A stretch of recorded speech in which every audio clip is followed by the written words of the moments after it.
Hari ini Chef akan bawakan anda resepi mudah sempena raya, iaitu nasi minyak lobak merah. Yang pertama, kita masukkan minyak sapi. Okey, kita masukkan 3 sekawan. Masukkan bahan-bahan yang kita dah hiris halus. Bawang merah, bawang putih, sedikit halia. Kita tumiskan dulu.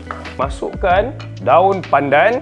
Masukkan beras. Okey, barulah kita tumiskan bersama dengan bahan-bahan yang ada dekat dalam kuali ni. Pertama, kita masukkan air kosong dulu. Seterusnya, kita satukan dengan susu sejat. Okey, kita gaul sebati. Yang last sekali, kita masukkan lobak merah yang dah diparut. Sekarang ni, kita akan masukkan dia punya watak utama ataupun hero, iaitu Maggi cukup rasa. Diperbuat dengan bawang segar dan juga rempah ratus. Dan bila kita gunakan Maggi cukup rasa ni, saya dah tak perlukan lagi garam. Tuangkan terus ke dalam kita punya periuk nasi ni. Letakkan kacang dan juga kismis. Sekarang kita tutup dan kita masakkanlah dia lebih kurang dalam masa 20 minit. Baiklah, sekarang ni kita punya nasi minyak lobak merah dah pun hampir siap. Jadi saya akan letakkan sedikit pewarna menggunakan serbuk kunyit ni untuk bagi nampak lebih menarik lah kita punya hidangan nasi.